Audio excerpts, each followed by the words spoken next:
Without a doubt, this is the best time to be a wrestling fan because we are on the road to WrestleMania. But before we get there, we got to make a quick little pit stop off in Perth, Australia for the Elimination Chamber. And for all us North American viewers, it is going to be on super duper early in the morning. We have to watch the show at 5 a.m. Eastern Time, 2 a.m. Pacific Time. So get your energy drinks, get your coffee ready because, oh man, it's going to be a bit of a challenge.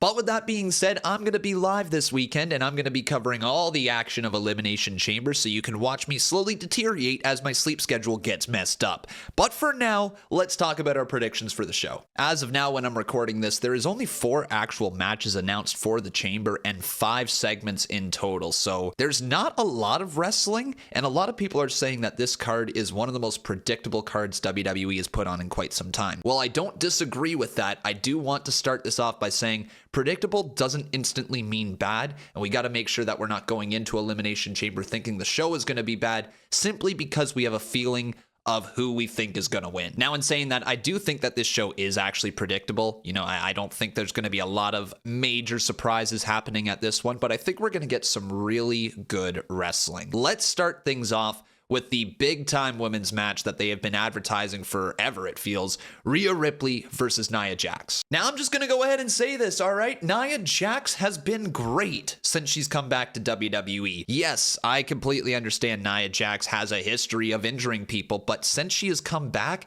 she has been so effective in this role, and she's been a class worker right now. I mean, this is the best Nia Jax has ever been. And honestly, if WWE hadn't been building to Becky Lynch versus Rhea Ripley for the last year, it feels, I would say Nia Jax has a real possibility of winning this match. However, we are on the road to WrestleMania, and it just doesn't seem likely that Nia Jax is going to win the title from Rhea Ripley in Australia. Now, a cool little thing here that I found out about this match is that Rhea Ripley and Nia Jax are both actually from Australia. We all knew about Rhea Ripley, but Nia Jax is an Australian American. She was born in Australia.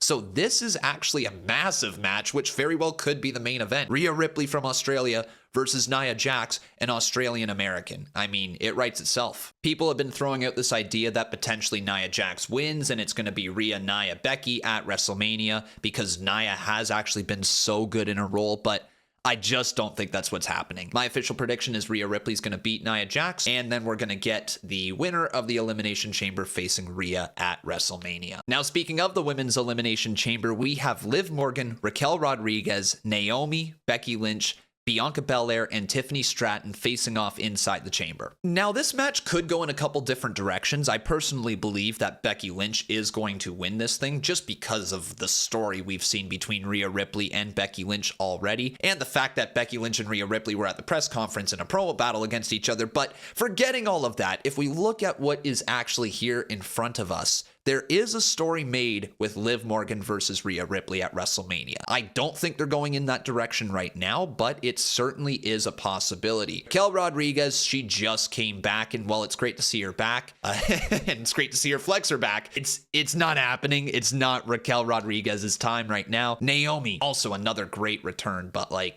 do you think Naomi's going to get that match right away at WrestleMania? Probably not. Bianca Belair, you can never count her out. She could win it. They could run Bianca Belair versus Rhea Ripley, and it would be a big match, but I don't think that's what we're getting this year either, and Tiffany Stratton is just far too new on the main roster. If Tiffany's going to have a WrestleMania match, I actually think it might very well be against Bianca Belair. So all in all, when the dust settles, I think we're going to see Becky Lynch and Rhea Ripley stare each other down as we build towards their match at WrestleMania. Now let's talk about a match that kind of feels like it's out of nowhere, but at the same time, I'm really excited for it. It's the Judgment Day, Finn Balor and Damian Priest defending their tag team titles against Pete Dunne and Tyler Bate.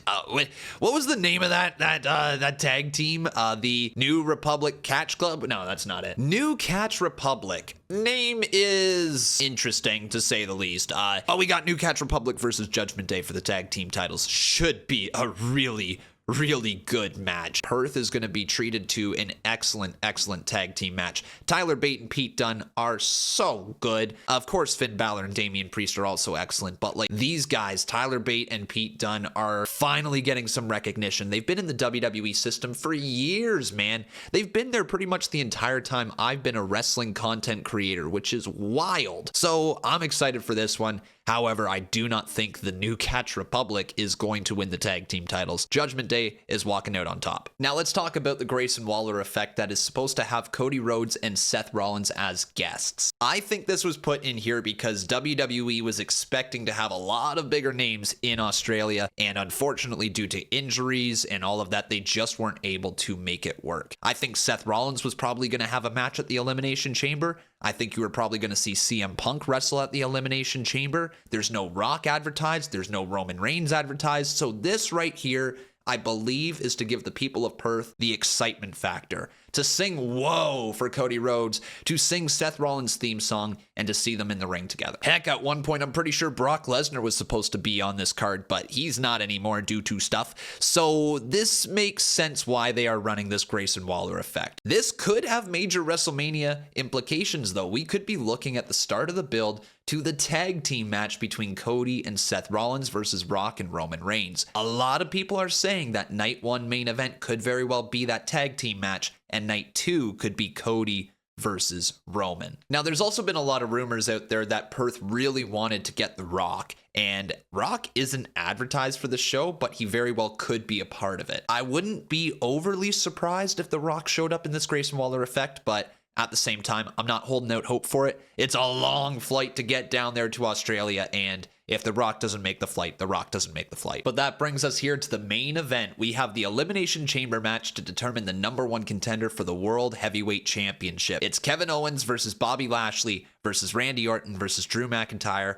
versus Logan Paul versus LA Knight. Yeah. Now, I'm really looking forward to this chamber. Again, it feels like it's pretty predictable. Like, I don't think there's a lot of options for who could actually win to go on to WrestleMania and face Seth Rollins. There's really only 2 legitimate options, but we'll talk about them all. My prediction is that Drew McIntyre is going to win this thing and go on to WrestleMania and face Seth Rollins and probably take the title from him if we're being honest. But there is other people in this chamber. Let's talk about Randy Orton. Could we see Randy Orton versus Seth Rollins again? Absolutely. They could definitely run that back. And in fact, that would be a huge WrestleMania match in the current positions that they are. I mean, Randy Orton is more over than he's ever been as a babyface, and Seth Rollins, well, he's at the peak of his career right now. So, like, that match does kind of write itself. You have the Authority days, you have everything that has happened between Rollins and Orton, so you could run that back, but it doesn't feel as exciting, right? Drew McIntyre versus Rollins is probably a bit more exciting. Bobby Lashley versus Rollins could work. It might be interesting, but I think Bobby Lashley is preoccupied with everything going on with Karrion Kross. Kevin Owens versus Rollins would be a huge match for WrestleMania, but the current position Kevin Owens is in, I don't see that happening. I love KO. I think he's the MVP of WWE, but I just don't see that happening. And then you have Logan Paul and LA Knight. I think these guys are actually going to face off against each other for the United States title at WrestleMania, so I expect something to happen in the match between them. Maybe Logan Paul eliminates LA Knight. So yeah, final answer. I'm picking Drew McIntyre to win the chamber. I am, however, just going to put this out into the world, and I do not expect it to happen. This is like a pipe dream. Maybe this could potentially happen if WWE is high on meth. If possible, could The Rock somehow get involved in this chamber? Could he, like, take out, I don't know, somebody, Kevin Owens, maybe Randy Orton? Could they have The Rock come in and win the chamber and be facing Seth Rollins for the World Heavyweight title at WrestleMania? It's outlandish, it's ridiculous, but it's so crazy, it might just work. But those are my predictions. Like I said, I'm going to be live reacting to the show this Saturday at 5 a.m. Eastern time. Oh my goodness. I think there's even a pre-show. I think I might be live at 4 a.m. Regardless, I'll be live all night pretty much. I don't think I'm going to bed. I'm going to be staying up for this Elimination Chamber. And I hope to see you guys in the live stream. So you can check me out on YouTube, Twitch, TikTok, Instagram, Kick, Twitter, basically everywhere. I'm live everywhere these days. So go drop a follow on your favorite social media platform. And we'll see you on Saturday for this early Elimination Chamber.